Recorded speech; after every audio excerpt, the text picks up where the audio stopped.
Buonasera e benvenuti nella mia cucina, la cucina di A Tavola con Silvia. Guardate quanti ingredienti abbiamo sul tavolo questa sera. Sì, veramente tanti. Ne manca uno che è ancora in forno, il panco. In realtà Poi ne la mancano ricetta, sì, il riso che sta, sì è vero, hai ragione, ne mancano due. Noi abbiamo una pentola che cuoce il riso a vapore, mi ha regalato mio figlio, e che fa il riso buonissimo, perfetto, scatta da sola, fa tutto lei, è meravigliosa. Sì. Ma che ricetta è questa? Allora, questa è la ricetta del katsudon o katsudon, è un piatto giapponese fatto con le fettine di arista di maiale fritte e poi messe in una sorta di brodo. Adagiate su un letto di riso bianco. No, prima, scusate, c'è il timer che vado a spegnere. Ecco qua. A posto. Dicevo, vanno prima messi in un brodo fatto con alcuni ingredienti che poi vi dirò man mano e poi il tutto va su un letto di riso, un piatto di riso, una ciotola di riso, come volete voi, al vapore. Allora, andiamo ad iniziare. Innanzitutto vi dico subito che non ho trovato il mirin. Serve per questa ricetta il mirin, serve. Farò, diciamo, una sostituzione, userò la salsa teriyaki, che non c'entra proprio nulla col mirin, però gli dà quel sapore che poi non guasta alla fine. Vi dico gli ingredienti: 5 fette di lonza di maiale, di arista o come volete voi, una tazza di farina bianca o insomma 0001 di farina, 5 uova, perché ci vuole un uovo per ogni fetta di lonza o di arista, che dir si voglia, della cipolla tagliata spessa, come potete ben vedere. Ci vorrebbe il prezzemolo giapponese, ovviamente non si trova, e quindi io ho fatto una sorta di foglie di sedano e prezzemolo che poi andrò a tagliare. Esatto. C'è un katsudon a modo nostro, questo katsudon. L'esperto di queste cose giapponesi è mio figlio e anche mia figlia, e io, diciamo, sto rifacendo questa ricetta che la fanno sempre loro.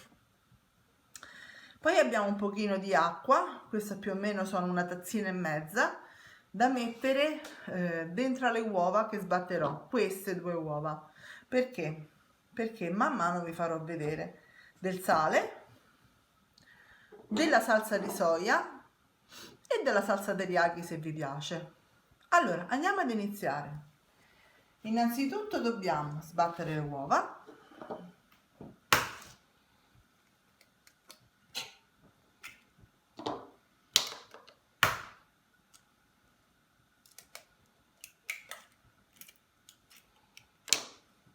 Con un pochino d'acqua e il sale, mezzo cucchiaino di sale basta, avanza. Potete farle così o fate con la frusta, come volete. Comunque io le lascio un attimo e vi faccio vedere dopo. Queste adesso che cosa dobbiamo fare? Le dobbiamo panare nella farina per prima cosa, quindi io ho fatto dei taglietti nella parte grassa per evitare che si arriccino durante la cottura, quindi vi serve anche dell'olio di semi buono, mi raccomando, e una padella. Quello penso che ce l'avete tutti quanti, no? La padella sì. La padella, insomma, voglio dire. Il mirin forse no. Il mirin è un po' difficile, in questo periodo non si trova.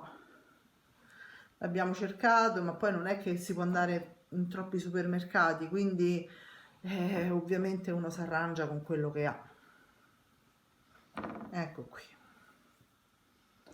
Adesso io le pano tutte nella farina E poi le passi subito nell'uovo?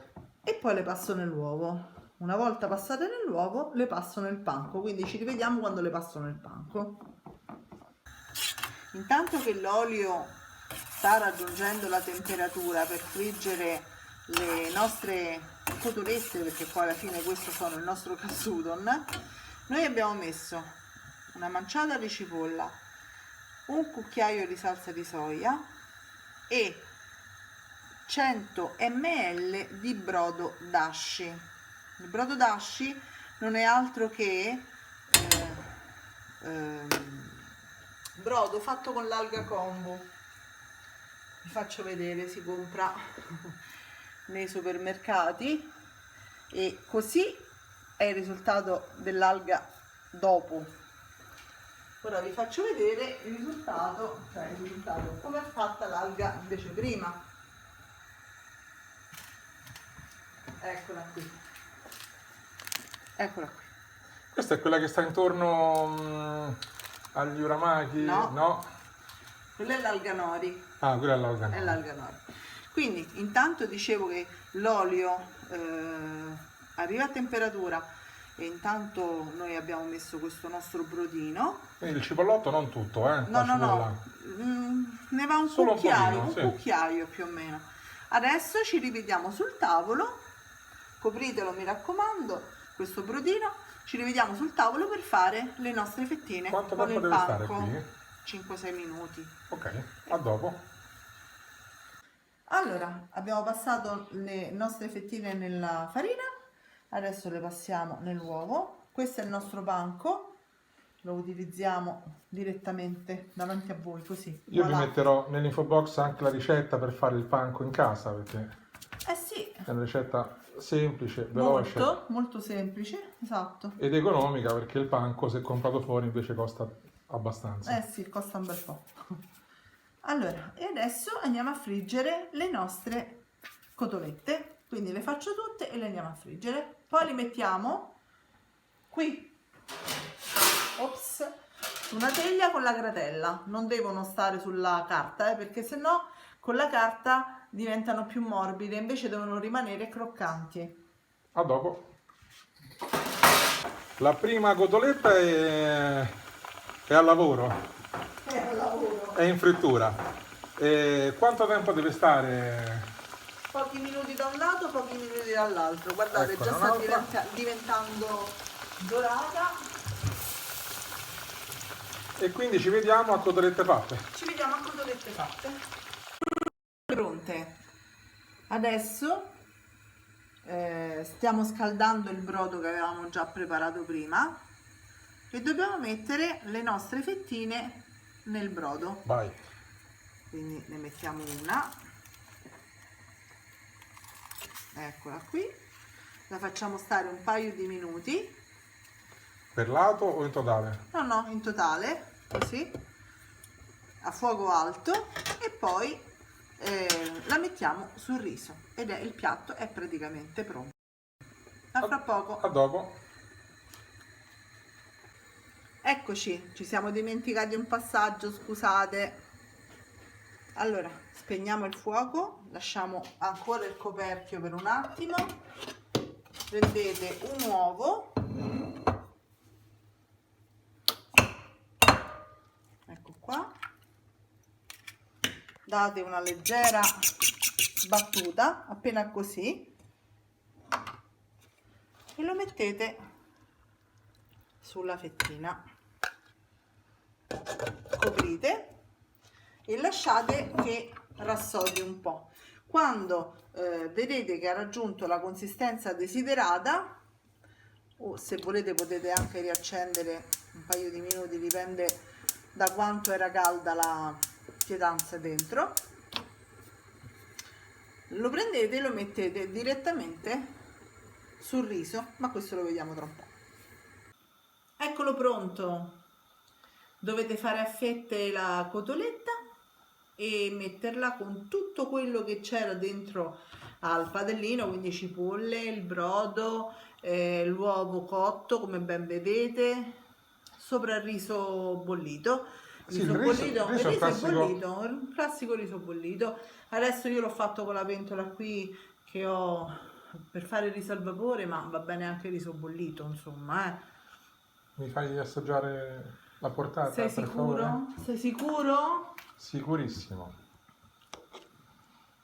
Scotta da morire, lo sai, vero? Aspetta, risoffio un attimo. Vado. Vai.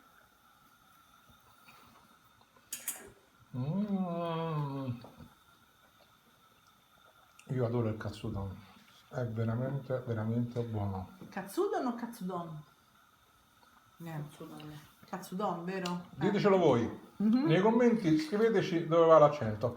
Ok, va bene. Ragazzi, buona serata e seguiteci anche per la prossima ricetta. Ciao a tutti! Ciao ciao!